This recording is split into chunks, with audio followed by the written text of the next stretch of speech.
நிலைப்படுத்துவான், முன்னேற்றுவான்.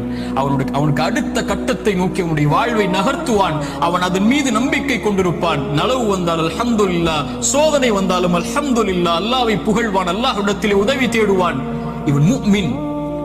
ஆனால் பாவி, இறைவன் சோதனையை கொடுத்தால் அல்லாஹ்வை விட்டு விலகுவான். சோதனையை கொடுத்தால் பாவங்களை நோக்கி செல்லுவான். சோதனையை கொடுத்தால் இறைவனை மறந்து விடுவான். அது நலவின் சோதனையாக இருந்தாலும் பாவத்தின் சோதனையாக இருந்தாலும். இந்த குர்ஆனின் எச்சரிக்கை மிக்க இந்த வசனத்தை கேளுங்கள். ஃபலம்மா நஸூ மா துக்கிரு பிஹி, என் நினைவை விட்டு நீங்கள் மறந்து வாழும் போது ஃபதஹ்னா அலைஹிம் அப்வாப குல்லி ஷை, வானத்தின் கதவுகள் எல்லாம் திறக்கப்படும், என்ன வேண்டுமோ கிடைக்கும். ஹத்தா இதா ஃபரிஹு மா ஊது, அல்லாஹ் கொடுத்ததை கொண்டு அவர்கள் நிம்மதியோடு வாழ்ந்து கொண்டிருக்கும் போது, அது சோதனை என்று அறியாத அந்த பாவிகளுக்கு அஹத்னாஹும் பக்ததன், திடீரென்று அல்லாஹ் பிடித்து அவர்களை நஷ்டவாளிகளாக மாற்றி விடுவான்.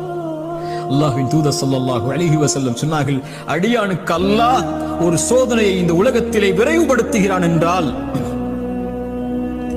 அவனுக்கு அல்லாஹ் ரப்புல் ஆலமீன் நலவை நாடுகிறான். அல்லாஹ் அவனுக்கு சோதனையை தாமதப்படுத்துகிறான் என்றால் பாவங்களின் காரணமாக நாளை மறுமையில் அவனுக்கு அல்லாஹ் ரப்புல் ஆலமீன் அதை கொடுப்பதற்கு அல்லாஹ் காத்திருக்கிறான். தீயதாக நல்லவருக்கு சோதனையை உலகத்திலேயே கொடுத்து அல்லாஹ் அவனை நெருக்கமாக்கி விடுவான். பாவியை விடுவான் அல்லது பிடிப்பான். பிடித்தாலும் விட்டாலும் அவன் அழிவது நிச்சயம். அல்லாஹ் ரப்புல் ஆலமீன் அப்படிப்பட்ட பாவங்களை விட்டு அல்லாஹ் எம்மை பாதுகாப்பானாக.